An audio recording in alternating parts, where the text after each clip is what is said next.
Good afternoon students, I am Bhavna, your science teacher. Today we will continue our chapter number 9 air and water. इसके बारे में कल हमने थोड़ा सा रिवीजन किया था, एटमॉस्फेयर के बारे में पढ़ा था कि ऑक्सीजन की कितनी मात्रा होती है, हमारी जो एयर होती है उसमें कितनी तरीके की लेयर्स होती हैं, कितनी कार्बन डाइऑक्साइड होती है, कितनी हमारी जो अर्थ है वो कवर है वाटर से, इसके बारे में कल हमने पढ़ा।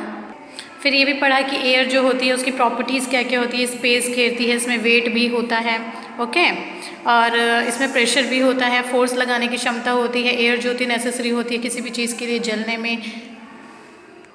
फिर वाटर के बारे में है कि वाटर में जो होती है कई सारी इम्प्योरिटीज़ वगैरह होती है, हमारी जो अर्थ का 71% है वो वाटर से घिरा हुआ है, इसलिए हम अपने अर्थ को ब्लू प्लैनेट भी बोलते हैं, ओके। अब जो पानी गंदा है उसको हम किस तरीके से प्योरीफाई कर सकते हैं, इसके अलग अलग मेथड हम अपनाते हैं। और जो नॉर्मली हम अपने घरों में पानी पीते हैं उसको किस तरीके से साफ़ किया जा सकता है, किस तरीके के हम उसके जर्म्स को क्या कर सकते हैं, मार सकते हैं, जैसे बॉइलिंग करके पानी को, ओके। क्लोराइनेशन जो टैबलेट्स होती है क्लोरीन की हम वो ला सकते हैं, डिस्टिलेशन कर सकते हैं, यानी जितना भी गंदा पार्ट होगा वो सारा के सारा जो होगा उससे क्या हो जाएगा, पूरी तरीके से डिस्टिल्ड हो जाएगा, ओके, ठीक है। तो ये वाटर कैसा होता है, पानी पीने के लायक होता है। तो इस चैप्टर में बेसिकली हमने एयर और वाटर के बारे में पढ़ा। अब हम इसकी एक्सरसाइज वर्क करेंगे। Percentage of oxygen in air is 21%. Percentage of nitrogen in air that is 78%. Nitrogen gas जो होती है 78% होती है हमारी एयर में। Oxygen is necessary for burning and breathing, जलने के लिए और सांस लेने के लिए ऑक्सीजन की ज़रूरत होती है। So answer is both of these. What percentage of earth covered is with water, हमारी जो अर्थ है वो कवर्ड कितने परसेंट वाटर से, वैसे तो 70 to 71% होती है, लेकिन 78% दे रखा है बुक के according, okay.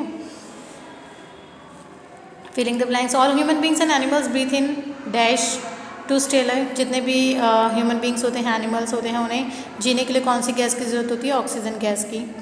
We can only feel, हम सिर्फ फील कर सकते, that is air. We can't see air but we can feel it, okay. Air has gases, air has weight, okay.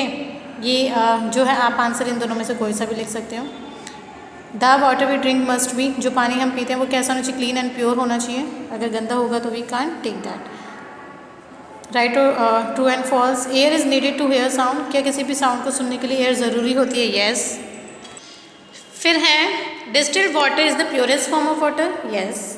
Mesosphere contains the ozone layer, no. Stratosphere contains the ozone layer, mesosphere नहीं।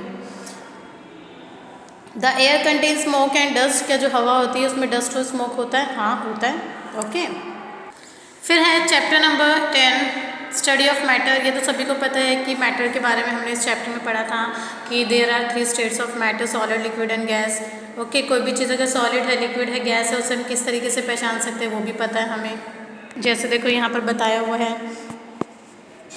फिर है change of state, जो solid, liquid, gas है ना वो एक दूसरे states में चेंज भी हो सकते हैं, यानी सॉलिड से लिक्विड में, लिक्विड से गैस में, गैस से सॉलिड में, वापस लिक्विड में, इस तरीके से इंटरचेंज जो होते हैं ये होते रहते हैं, ओके। फिर इस चैप्टर की भी एक्सरसाइज वर्क देख लेते हैं। The smallest unit of the substances, जो सबसे छोटी इकाई होती है किसी भी पदार्थ की वो क्या होती है, that is molecule, okay, molecule होती है। Solids have fix shape and fix volume, इसका वॉल्यूम और जो शेप होती है वो फिक्स होती है। So both of this.